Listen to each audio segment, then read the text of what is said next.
I was at my desk, sifting through case files like it was just another Tuesday, me, my badge, and a tepid cup of gas station coffee, when the phone rang.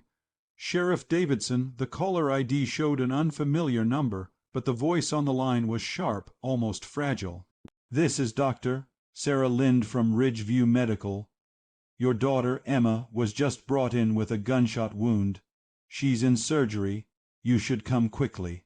I've worn this badge for nearly 20 years, handled every crisis imaginable, domestic calls, murder scenes that stick with you forever. But nothing, no training, no gear, no gun, prepares you for the news that your 16-year-old daughter's been shot. Emma, my little girl, born with a heart condition that made every day a gift and a risk. The brightest kid you'd meet sings off. Guy volunteers at the animal shelter, loves iced coffee heavy on the cream, just trying to live like any teen. Now she was on an operating table fighting to survive. I don't recall the drive to the hospital.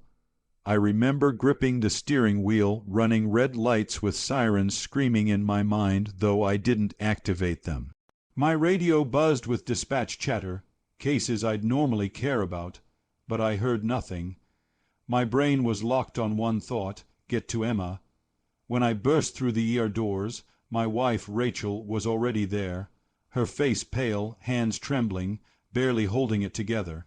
She was just driving to her cardiologist, Mike. She was being so careful, she whispered, "Tell me everything." I said, anger already smoldering, rising like molten lava in my chest. Rachel took a shaky breath. She was passing through Valley Oaks, you know, where that HOA president Margaret lives. And just like that it clicked. Margaret Tilson, self-proclaimed ruler of the neighborhood, HOA president, the type to report a kid's lemonade stand for lacking a permit. She posted neighborhood watch signs but never watched anything except people she didn't like. She'd had it out for teens for years. I'd heard the complaints, brushed her off as harmless. I was wrong. Emma was driving slowly. Rachel said, "You know how cautious she is with her meds. Sometimes they make her dizzy." Margaret came out yelling, accusing her of speeding, of pretending to be a cop because of the car. Emma drives my old patrol car, a retired unit, legally bought at auction, stripped of lights and decals. It's safe, built like a fortress. After some creep tailed her home last year, I thought it was the best choice. I never imagined it'd nearly get her killed. Emma pulled over, trying to be polite. Rachel continued. She lowered her window, asked if everything was okay. Margaret lost it, claimed she was impersonating an officer, threatened to have her arrested. Emma tried explaining who she was, but Margaret wouldn't hear it. I could hardly breathe. I know how stress can trigger Emma's heart episodes. She's been hospitalized before from panic alone. She started clutching her chest. Rachel said, tears streaming down. She was wheezing, reaching for her inhaler, even called 911 herself, and that's when Margaret, this woman who thrives on petty complaints and HOA nonsense, snatched Emma's phone and started yelling into the call, telling the dispatcher Emma was faking it, just trying to dodge an arrest. I shut my eyes, picturing it. My daughter, alone, terrified, struggling to breathe while this woman screamed in her face, treating a medical emergency like a stunt. Then Rachel said the words that changed everything. She came back with a gun. Margaret left, went inside her house, returned waving a pistol like she was some vigilante on neighborhood patrol. She said she was protecting the community.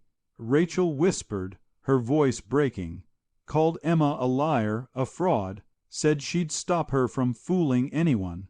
Then she fired. The bullet went through the driver's side window, hitting Emma in the shoulder. The shock made her swerve, crashing into a parked car. The airbag deployed, but with her heart condition, it wasn't enough. She went into cardiac arrest right there in the seat. Neighbors called 911 when they heard the shot. Paramedics found her unconscious, bleeding, barely alive, while Margaret stood there, gun in hand, claiming she'd saved the neighborhood from a threat. I've arrested killers with more remorse. Dr. Lind emerged soon after, still in scrubs, her face calm but grave. The surgery went well. The bullet missed major arteries, but the blood loss and stress caused a severe cardiac episode. We stabilized her, but it was close. We walked into Emma's room. She was unconscious, hooked to machines beeping in a slow rhythm that felt like the only sound in the universe. Her hair was matted with blood, her arm in a sling, but she was alive. I took her hand and whispered, "I'm here, baby girl. I'm here." When we left her room, something in me shifted. I was still her father, but I was also the sheriff, and I had a job to do. I called my deputy, Sam Greaves. "Sharp, loyal, a good man, you're leading this."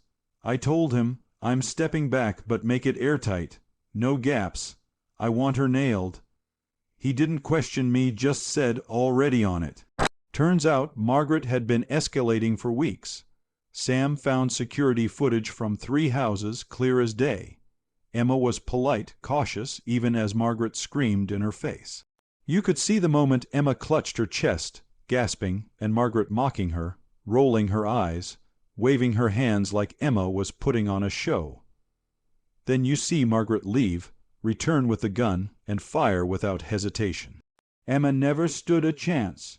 Margaret was arrested at the scene, still ranting, claiming self-defense, saying Emma tried to run her over, that she feared for her life. My daughter, who can't ride a roller coaster without risking her heart, was a threat. She didn't know Emma was my daughter, didn't know who I was, but that didn't stop her from spinning her story. At the arraignment, she pleaded not guilty, said she'd do it again. The judge denied bail. 3 months later, Emma testified, strong, steady, braver than anyone I've known. "I was just heading to my doctor's appointment," she said, voice shaking. "I thought she might need help. I never thought kindness could nearly kill me." Margaret's defense tried to paint Emma as reckless, claimed she was impersonating an officer, causing panic. But the footage told the truth. The calls, the witnesses, the medical records, every piece aligned. When the jury returned a guilty verdict, Margaret stood, screaming, "This is an injustice." The judge didn't blink. 15 years, no parole for 10. As they cuffed her, Margaret glared at me. "You think you've won?" she sneered. "I know I was right.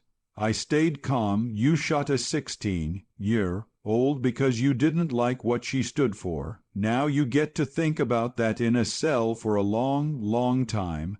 Emma's recovery was tough. The physical wounds healed faster than the fear. She had nightmares, couldn't ride in cars for a while, but slowly she found her strength. One day she said, "Dad, I want to do something with this.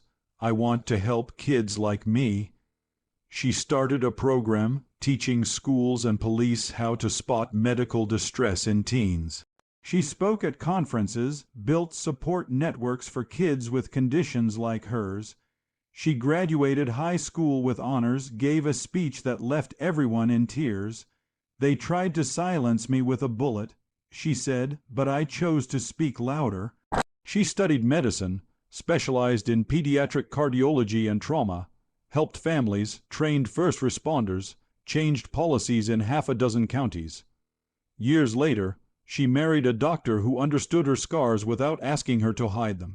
They opened a clinic, part heart center, part counseling practice, where whole families heal. And me, I still wear the badge, still walk through scenes of violence. But every time I see her, now 30, thriving, radiant, I know Margaret lost. She tried to end Emma's story. Instead, she sparked a healer. So, here's my question. If someone came after your child, would you seek revenge or something greater? Share your thoughts on justice, fear, and second chances in the comments.